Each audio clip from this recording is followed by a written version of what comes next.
tol, dito na tayo sa ating butas. Dito tayo ngayon. Parto na ito mga tol ha. Ito mga tol. Ito yung concrete bolt na. So ito yung pinaka-concrete bolt. Napasok yung pupunta doon. Ano yan? Pinakabahay niya. So nag-additional siya dito.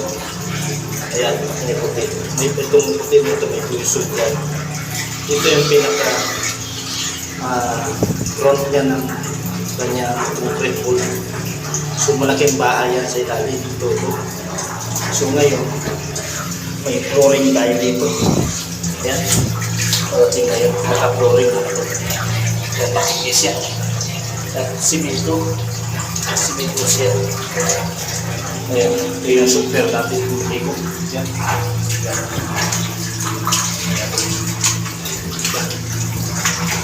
Simento niya. Finish yan. Kailangan mag-load pa tayo dito para makapag-under tayo sa simento na ito. Pag-living niya sa pinakailalim, wrapping tayo mga ito.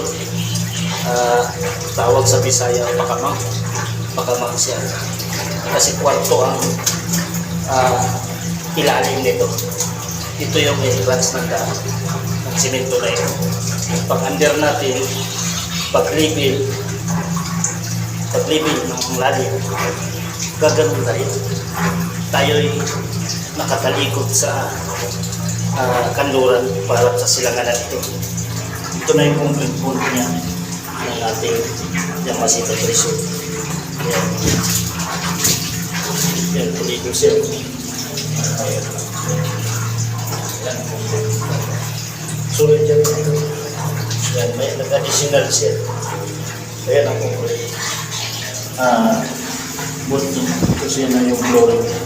May tubig kasi. Hindi natin masyadong pamahal. Flooring. Mayroon na yung flooring. Dito ang daan natin. Kaya ito yung pinito natin para sa makipa natin because nagpapuan pa. So, nag-iiba-iba talaga niro. Yan, iba yan. Tubuhos. Pagkatapos na flooring. Tapos ito yung pinakabahay. Malaki yan.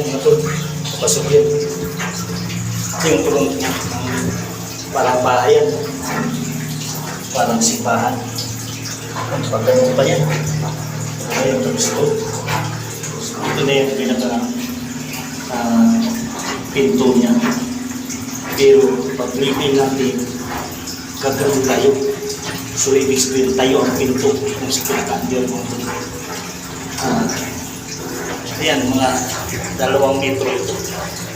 So, ang taas nito, kasi din makalaki ang treasure ito. So, sakto lang. Ay, 12 feet. 12 feet ito, ang taas. So, mag-under. Ayan, ito. Ayan, magwala tayo. So, bago natin narating ito, ito parang battery, ang kanyang buhos. Tapos dito yan, buhos talaga. Ito naman parang battery, kaya isa-isahin natin.